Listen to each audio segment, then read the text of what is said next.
des secteurs et branches d'activité qui ont fait et font l'économie nationale. Évidemment tout n'est pas à jeter, mais les réformes à engager résolument n'en finissent pas de prendre de l'ampleur. Dernière en date à nécessiter qu'on s'y penche, les transports. C'est ce qu'a décidé le président de la République, dimanche, lors de la réunion du Conseil des ministres. L'autre chantier à venir à allonger la liste des grands travaux à entreprendre, c'est donc celui des transports dont Abdelmadjid Tebboune a ordonné la révision. Un examen, faudra-t-il le relever, qui concernera les transports terrestres, maritimes et aériens sur la base de critères de rentabilité et de qualité des prestations, a exigé M. Tebboune qui a fixé rendez-vous dès la prochaine réunion du Conseil des ministres au chargé du secteur en question pour lui soumettre les dossiers des transports terrestres, maritimes et aériens, un par un.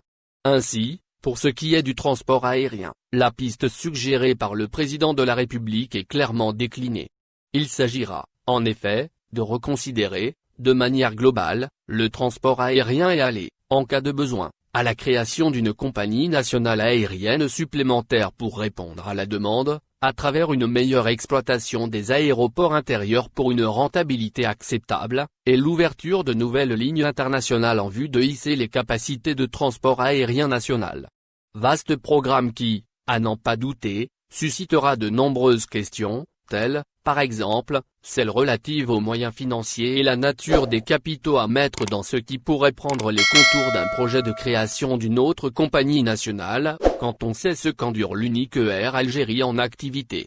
À moins qu'elle soit déjà matérialisée par des intentions clairement affirmées par des intéressés, la proposition soumise par Tebboune lui-même, la semaine dernière, de permettre aux détenteurs de capitaux privés de se lancer dans la grande aventure que constitue le transport aérien.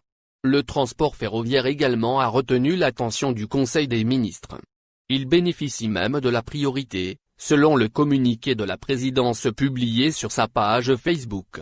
Tout en plaidant pour qu'il soit fait recours au GPL et à la traction électrique, pour abandonner le diesel, le président de la République a dit faire du développement du rail sa priorité afin de relier l'ensemble des contrées du pays, jusqu'aux régions les plus reculées à l'extrême sud, jusqu'à Tamanrasset, Adrar et au-delà.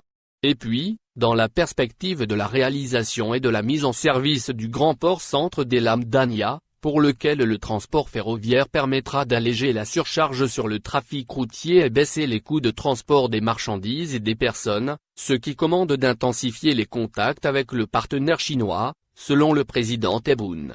Revoir le système qui régit le transport maritime implique, selon le communiqué livré par les services de la présidence de la République, que soient étudiées les voies devant induire l'amélioration de la gestion des ports, l'ouverture de nouvelles infrastructures, et le renforcement de la flotte maritime battant pavillon algérien eu égard à ce que coûte en monnaie étrangère l'affrètement de moyens de transport maritime autres que nationaux.